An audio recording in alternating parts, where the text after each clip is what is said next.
is Kevin O'Connell, and I'm one of the full-time trainers at Reebok headquarters in Boston.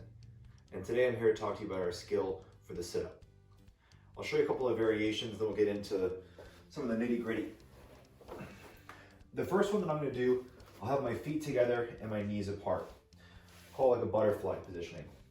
I'm going to lower myself down to the ground so that my shoulders hit the floor, hands at the floor, and I'm going to throw my hands forward and have my shoulders cross my hips.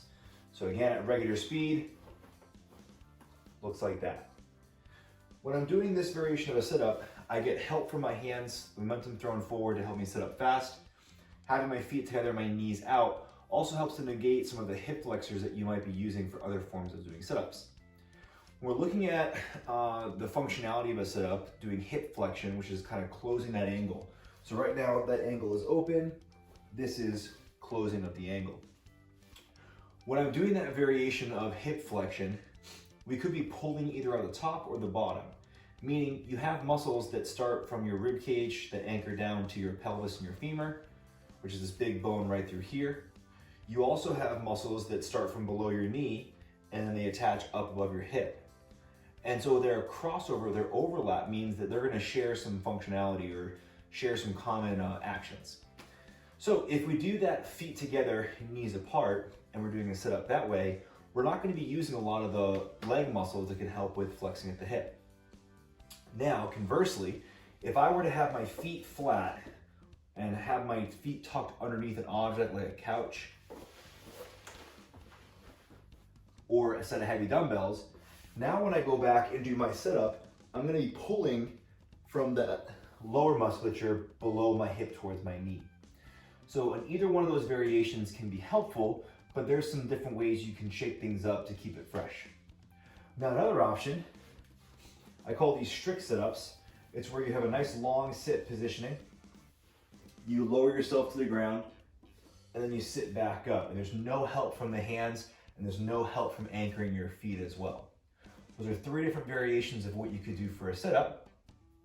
And those are all options that look at the standard being shoulder to the floor, shoulder in front of the hip. Now, when we look at what does that mean for play or for sport, the abdominals are allowing us to flex at the hip. They also help out with breathing, right? This is super important for any sport or any kind of play. What they also help to do is support our lower back and our spine. Meaning, if I was to put a heavy object on my shoulder, it would be my abdominals that keep me from crumpling over. So aside from doing the sit-up variation where you have your belly nice and tight for all those movements, you could also do different variations of planks. So planks can come in any kind of fashion. You could be holding it at the top of your push-up position, could be on your forearms, you could be on your side.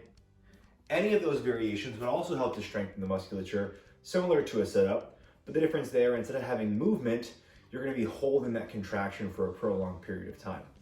Both will result in a stronger midline, meaning a stronger spine, which also means you're going to have a little more carryover of force into things like swinging either a golf club or a hockey stick, or if we're throwing a baseball or kicking a soccer ball, any of things that will involve rotation of the trunk and then potentially flexion of the hip, those two movements that we covered from the sit-up variations, all of those are going to be helpful for making you a stronger, fitter, healthier, and happier athlete, no matter what your sport is.